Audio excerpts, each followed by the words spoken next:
So here's what's happening right now. The High Court announced a 6-3 decision allowing the White House to move forward with an executive order that restricts mail-in ballots ahead of the November midterms. The ruling also now clears the path for the U.S. Postal Service to check mail-in ballots against a federal list of eligible voters.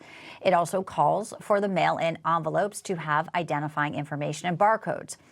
Already, California Democratic Governor Gavin Newsom is vowing that California will sue, as he writes here again, to block Trump's attack on mail-in voting. Every eligible voter gets a mail-in ballot here and will fight to keep it that way. So a win in the Supreme Court, but clearly not completely clear yet what happens next when it comes to states and those Democrats. Let's bring in our panel, CPAC Chairman Matt Schlapp joining us today. Also pleased to have alongside Matt, TPUSA contributor Jack Posobiec. He's also the author of a brand new book, Socialist Revolution. He is a veteran Navy intelligence officer as well. Gentlemen, great to see you. All right, so not surprising, Newsom's going to push back. And I like that he says it's an attack. It's an attack. Why not just come out and say we only want American citizens voting in our federal elections? But I guess that would be too logical and too legal. Jack, first to you.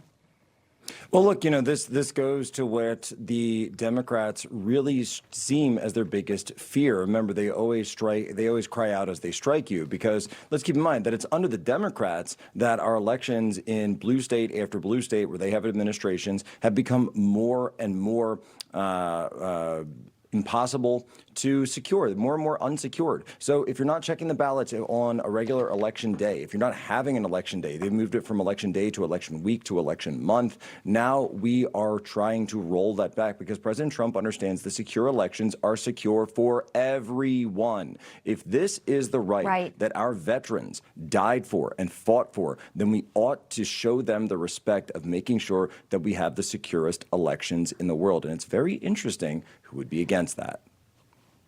It is. And we've also seen so many issues in states like New Jersey, where even the Democrat governor, Matt, has come forward and said, yeah, we had some issues with who's been able to get on the ballot. So talk to us about the wider implications. And really, Matt, what you see this is a major win from the nation's highest court for the administration. We know how important election integrity is. Let me give Todd Blanche and Harmeet Dillon a shout out for the great work in asking states to give them their voter rolls. Let's get right to the point. What the blue states have, as almost everything they do in government, incompetence and also evil, they have voter lists that they don't make reflect reality. So they have dead people on it, they have people who have moved on it. This is done purposefully so that they can put out a bunch of ballots in the mail to people, and then it's not people returning ballots when you do mail-in voting. It is a organization or a system just returning the ballot. So it's no longer about voting a ballot and returning it one at a time. It's one group can go collect all these ballots, right? They call that ballot harvesting. In some states, they can assist the voter to fill out the ballot, whatever that means. That essentially means that the organizations can just fill in the ballots. There's no postmarks on a lot of these ballots. So this is all a purposeful attempt to have seeming outside legitimacy, but a very, very corrupt purpose. And remember what they used to get the mafia and they used to get a bunch of business people on? Mail fraud. That's essentially what this is. They're using the mail to conduct a criminal exercise to upend our elections. And Harmeet Dillon and Todd Blanche are saying no more. Well, that's why we expect more lawsuits like the one from Gavin Newsom, because if this goes forward, they will not be able to, as you say, complete and do all that through the mail. All right, let's talk a little bit about Hassan Piker. There has been so many hateful comments, imagery that he is putting out.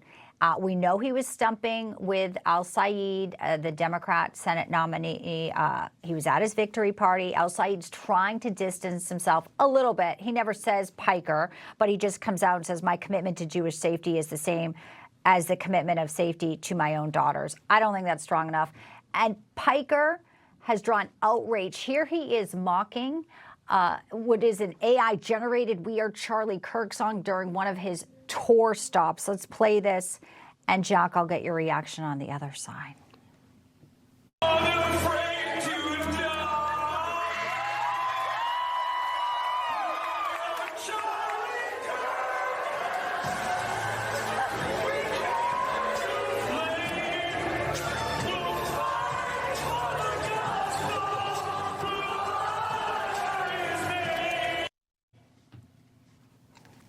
Jack is a close friend of Charlie Kirk. When you see that, what goes through your mind, and what do you want to tell our viewers and the world about Hassan Piker? Well, look, you know, it's disgusting. Obviously, it's reprehensible, but I want people to be very clear about this, that as horrific as it is, I want people to understand that not only is he up there singing about that, mocking and Charlie, this young man, young father, young husband who was brutally killed, but the people in the crowd are laughing at them. Listen to the crowd's reaction. And of course, he knows what the crowd's reaction is going to be. That's why he's doing it. They're laughing, they're carrying on, they're celebrating this. They're celebrating the violence, the brutality.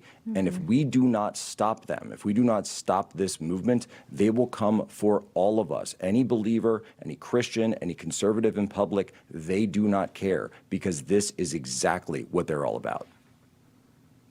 You know, I did hear them cheering, and it is so frightening to hear that depravity, Matt.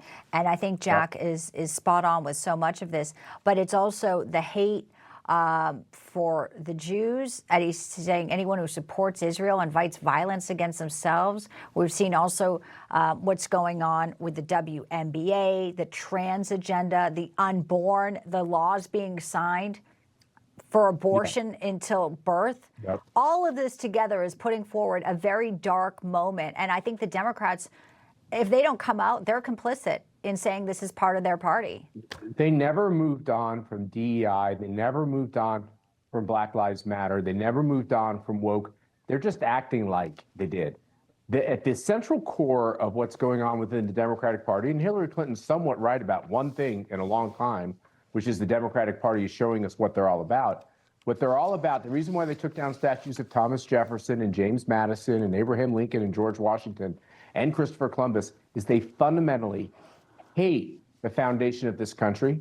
They don't believe in its founding documents. They don't believe in its founders. It's to knock out all the pylons that keep this whole culture, civilization up. They want to rip it all down. And the Democratic Party is complicit in this, because not a single national Democrat calls out people like El Sayed or Piker. They're all in on all this. And that's why Jack's exactly right. We got to win at the election box, or my God, the country is going to be destroyed. And if there is one silver lining, is that they're doing it all in plain sight, and people are waking up, and the prayers for this nation and the prayers that people come forward and understand what is at stake for the kids in the future if it goes a certain way. We thank you for your voices. Jack and Matt, thank you both, and we hope to see you back here soon. Thanks. Thank you. God bless.